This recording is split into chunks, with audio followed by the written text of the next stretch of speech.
psychiatric injury. Before we talk about its meaning, we need to see one of its example first. So imagine कीजिए there's a woman Annie. Any अपने बेटे को school से pick करने के लिए जाती हैं एंड वो देखती हैं कि अचानक पर्सन बहुत ही ज़्यादा नेग्लिजेंटली ड्राइव करते आता है और फुटपाथ पे खड़े हुए उनके बेटे को हिट कर देता है, जिसकी वजह से उसकी डेथ हो जाती है।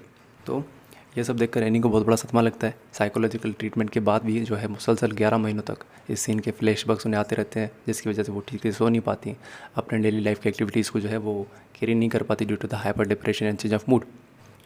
सो this is one of the classical example of psychiatric injury. Hello fellows, I hope all of you are fit and fine. I am Adam Maksi and as you already know that in this video you are going to learn about psychiatric injury. तो अगर आपको कौन सी समझ में आ जाए, make sure to like this video and subscribe our channel. Let's move to video. So guys, these are a few things that we're going to discuss in this video. I would recommend pause the video and give them a read. So fellows, आपसे जब कोई भी पूछा जाए कि psychiatric injury क्या है, जो सिंपली होना से कि psychiatric injury one of the type of injuries जो कि डायरेक्टली ह्यूमन ब्रेन को अफेक्ट करता है, दिमाग पे बहुत ज़्यादा असर पड़ता है, जिसकी वजह से किसी भी इंसान को परमानेंट या फिर टेम्पररी मेंटल डिसऑर्डर्स हो सकते हैं और उन मेंटल डिसऑर्डर्स के नतीजे में कभी कभी फिजिकल डिसऑर्डर्स भी हो सकते हैं। For example, you might have seen some people in our society जिनके पैर जो है वो टेम्परली पैरालाइज हो जाते हैं due to the psychiatric injury. Apart from this, एक पर्सन को साइकियाट्रिक इंजरी जो है वो डिफरेंट वेज में आ सकती है, सच एज जहाँ पे डिफेंडेंट नेग्लिजेंस शो करता है, प्लेंटिफ को इंजरी पहुँचती है, या फिर जहाँ पे डिफेंडेंट जो है प्लेंटिफ को डिफेम करता है, प्राइवेट न्यूसेंस करता है, असॉल्ट करता है। तो इस तरह के टोट से भी प्लेंटिफ को साइकियाट्रिक इंजरी पहुंच सकती है। एक बात याद रहे कि हमारे सोसाइटी में अक्सर जो है साइकियाट्रिक इंजरी को नेग्लिजेंस के क्लेम्स तक ही लिमिटेड किया जाता है। ऐसा नहीं है, बल्कि डिफरेंट टोट्स के नतीजे में भी साइकियाट्रिक इंजरी पहुंच सकती है। फिजिकल इंजरीज के मुकाबले में साइकियाट्रिक इंजरीज़ को साबित करना थोड़ा सा मुश्किल होता है, क्योंकि फिजिकल इंजरी हमें देख रहा था किसी का हाथ टूटा हुआ है, किसी का पेट टूटा है, वो तो हम देख सकते हैं, बट साइकियाट्रिक इंजरी हमें नज़र ही नहीं आते। तो इनको साबित करने के लिए आपको एक मेडिकल एविडेंस चाहिए होगा डॉक्टर से, जो कि बताए कि वाकई में ये पर्सन इस पर्टिकुलर डिसऑर्डर, इस बीमारी से जो है सफ़र कर रहा है। तो जब आप अपने मेडिकल एविडेंस के ज़रिए से ये साबित कर लेते हैं तो आपको दिए जाते हैं साइकियाट्रिक डैमेजेस। ठीक है, आपने जितना भी साइकोलॉजिकल ट्रीटमेंट में खर्चा किया, आप काम पे नहीं जा सके, उन सारी चीज़ों के लिए आपको डैमेजेस दिए जाते हैं। साइकियाट्रिक इंजरी जो वर्ड है ये अभी डेवलप हुआ एक नया वर्ड है। इससे पहले जो वर्ड यूज़ होता था नर्वस शोक। नर्वस शोक को हम अभी यूज़ नहीं करते क्योंकि ये बहुत ज़्यादा मिसलीडिंग है।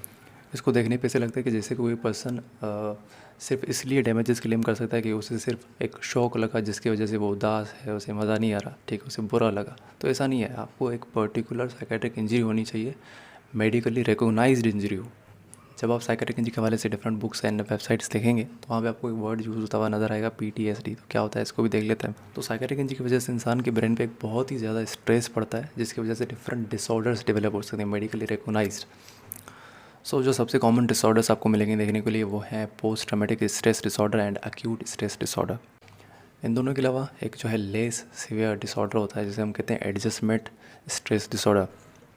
PTSD एंड एडजस्टमेंट डिसऑर्डर में डिफरेंस है कि PTSD लाइफ थ्रेटनिंग स्ट्रेस से डेवलप होता है एंड एडजस्टमेंट डिसऑर्डर जो है वो नॉन लाइफ थ्रेटनिंग स्ट्रेस से डेवलप होता है। यानी कहने का मतलब है कि PTSD वहाँ पे डेवलप हो सकता है जहाँ पे आपके ऊपर जानलेवा हमला किया गया, या फिर आपने कोई एक हॉरिफाइक इवेंट देखा, सच एज जहाँ पे किसी की डेथ हो जाती है, या फिर किसी को बहुत ज़्यादा जो है सीवियर इंजरीज पहुँची हों और आपने वो सारा विटनेस किया, तो आपको उसकी वजह से भी PTSD के डिसऑर्डर्स जो हैं वो हो सकते हैं। ना क्वेश्चन इसकी PTSD में कौन से डिसऑर्डर्स होते हैं, मतलब क्या मसला होता है, कौन से सिम्टम्स होते हैं। तो सबसे पहला मेमोरी फ्लैशबैक्स। जो एक्सीडेंट आपने देखा वो आपको बार बार याद आए, आप नींद में भी उसको देख रहे हैं, ख्वाबों में आपको वही आ रहा है, मतलब काम ही नहीं कर पा रहे। ठीक है, इसके अलावा आपको जो है डिप्रेशन से सफ़र करना पड़ सकता है। अराउजल, यानी जो है आपको हर चीज़ से डर लगने लगे, तो ये सारी चीज़ें इसमें आती हैं। अगर तो किसी इंसान को इस तरह के सिम्टम्स जो है मोर देन 1 मंथ है तो उसे हम कहेंगे PTSD। अगर 1 महीने से कम है तो हम उसे कहेंगे ASD, acute stress disorder. Moving ahead, here you can see some of examples of psychiatric injuries.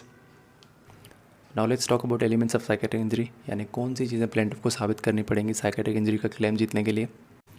Number 1, plaintiff को शो करना होगा कि उसे सच में कोई साइकियाट्रिक इलनेस काज हुआ है। ऐसा नहीं है कि मुझे मज़ा नहीं आ रहा, मुझे एंजाइटी है, ठीक है, मैं सैड हूँ बहुत ज़्यादा, ये साइकियाट्रिक इलनेस नहीं है। आपको पर्टिकुलरली बताना होगा कि कौन सा साइकियाट्रिक इलनेस है।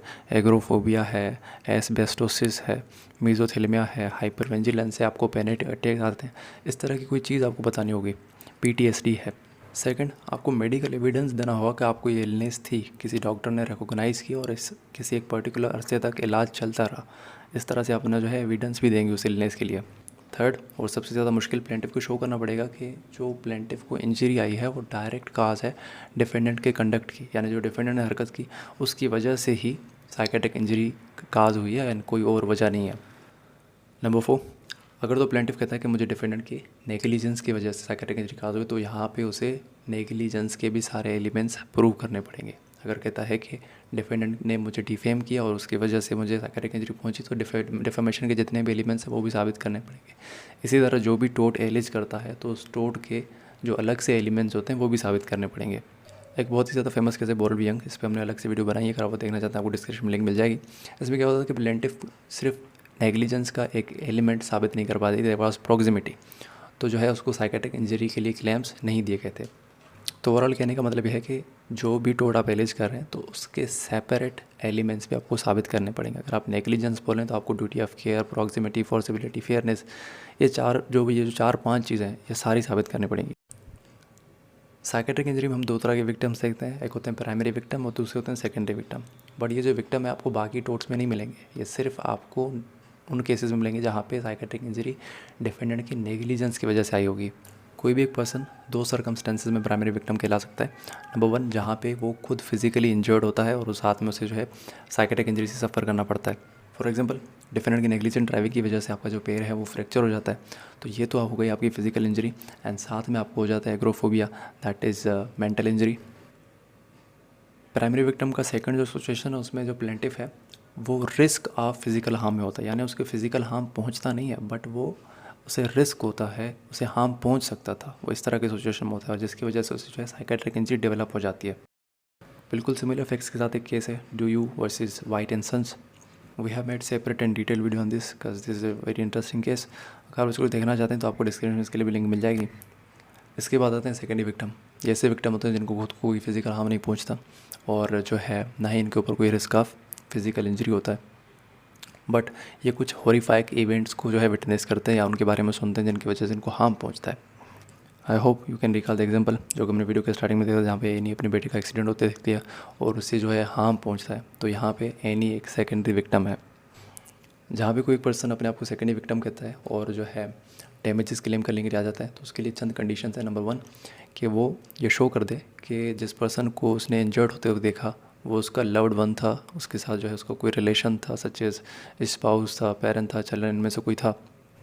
इसके अलावा जो सेकंड कंडीशन है वो ये है कि आप अपने आप को सेकेंडरी विक्टिम सिर्फ तभी कह सकते हैं जब आपने अपने लव्ड वन को डायरेक्टली इंजर्ड होते देखा हो, इमीडिएट सर्कमस्टेंसेस में देखा हो। ऐसा नहीं कि आप अपने घर पे बैठे हैं, आपने टेलीविज़न पे अपने बेटे को इंजर्ड होते देखा, तो यहाँ पे आप अपने आप को सेकेंडरी विक्टिम नहीं कह सकते। या फिर आपने रेडियो पे सुना कि कोई एक पर्सन इंजर्ड हुआ है, यहाँ पे भी नहीं होगा। या फिर आपने 6 महीने 7 महीने बाद सुना है कि आपका कोई जो है रिलेटिव क्लोज वन जो है उसकी डेथ हो गई या फिर इंजर्ड हुआ, तो वहाँ पे भी नहीं होगा। ठीक है। एक केस लॉ है हेम्बुक वी स्टोक्स 1925, कहा जाता है कि ये सेकेंडरी विक्टिम्स को इस्टेब्लिश करने वाला पहला केस लॉ है। Moreover Attia v British case 1988 से हमें पता चलता है कि अगर कोई पर्सन अपनी प्रॉपर्टी को डिस्ट्रॉयड स्टेट में देखता है तो उससे भी उसे शौक लग सकता है और उसे भी सेकेंडरी विक्टिम जो है कहा जा सकता है। ऑक्यूपेशनल स्ट्रेस, ये जो कॉन्सेप्ट है एम्प्लॉयर्स लायबिलिटी से रिलेटेड है, यानी ये इंडिकेट करता है उन सर्कमस्टेंसेस को जहाँ पे एम्प्लॉय को वर्क के साथ वो बर्डन किया जाता है, प्रेशराइज किया जाता है, जिसकी वजह से उससे कोई साइकेट्रिक इंजरी अगर पहुँचती है तो एम्प्लॉयर रिस्पॉन्सिबल होगा। Now let's talk about history of psychiatric injury. तो शुरू में लोगों को सिर्फ फिजिकल इंजरीज़ के लिए डैमेजेस दिए जाते थे, साइकेट्रिक इंजरी के लिए कोई रेमेडी नहीं थी। ये बात एविडेंट है from a case law Victorian Railways Commissioner v Coultas. इसके बाद जो पहला केस लॉ हमें देखने को मिला जहाँ पे साइकेट्रिक इंजरीज़ के लिए डैमेजेस दिए गए वो था ड्यू वी वाइट 1901। ये डिस्क्रिप्शन में इसके लिए लिंक अवेलेबल, आप चाहें तो वो देख सकते हैं डिटेल में। अगर बात करें इंडिया एंड पाकिस्तान की, तो हमारे यहाँ साइकेट्रिक इंजरी का कॉन्सेप्ट इतना ज़्यादा डेवलप नहीं है। ये प्राइमरी विक्टिम, सेकेंडरी विक्टिम, इस तरह की चीज़ें आपको हमारे यहाँ देखने को नहीं मिलेंगी। हमारे यहाँ जो कॉन्सेप्ट ज़्यादातर यूज़ होता है वो साइकेट्रिक इंजरी के बजाय नर्वस शॉक, इस तरह की जो चीज़ें हैं, मेंटल नहीं, ये बहुत ज़्यादा आपको देखने मिलेंगी केसेस में। इंडिया में जो नर्वस शॉक के लिए फर्स्ट केस था, ना कि साइकेट्रिक इंजरी के लिए, वो था हेलीगुआ वर्सेस मोहन सुंदरम 1951। इस केस की जो डिस्क्रिप्शन है वो आपको वीडियो के एंड में मिल जाएगी। Now let's talk about Pakistan. तो पाकिस्तान में जो सबसे ज़्यादा मुझे इंटरेस्टिंग लगा था वो Abdul Latif Sheikh versus World Call Telecom Limited. Latif Sheikh versus World Call, यहाँ पे प्लेंटिफ जो है वो डैमेजेस मांगते हैं डिफेंडेंट सिर्फ इसलिए कि उनका दिया हुआ डिवाइस इंटरनेट डिवाइस ठीक से काम नहीं कर रहा होता, तो वो कहते हैं मुझे मेंटल शॉक लगा है, मुझे मेंटल इंजरीज पहुंची, तो कोर्ट उनका क्लेम रिजेक्ट कर देता है। इसके अलावा जो दूसरा केस लॉ आपको देखने को मिल सकता है वो है Mohammad Wajid Khan versus Attock Cement Factory Pakistan Limited. अक्सर मैंने नोट किया पाकिस्तानी केस लॉज में एक केस लॉ हमेशा कोट करते हैं लॉयर्स हेंस वर्स बेरे 1970। एंड में आपके लिए कुछ केस लॉज हैं जिनको अगर आप इसे पढ़ सकते हैं तो वेल डन, नहीं पढ़ सकते समझ में नहीं आ रहा तो इनमें से जो इंपॉर्टेंट थे उन पर हमने सेपरेट वीडियोस बनाई हैं, आप उनको चेक कर सकते हैं, डिस्क्रिप्शन आपको लिंक मिल जाएगी। I hope guys I have assisted you a little bit in doing your work. If you do think so, make sure to like this video and subscribe our channel. Thank you so much. Have a nice day.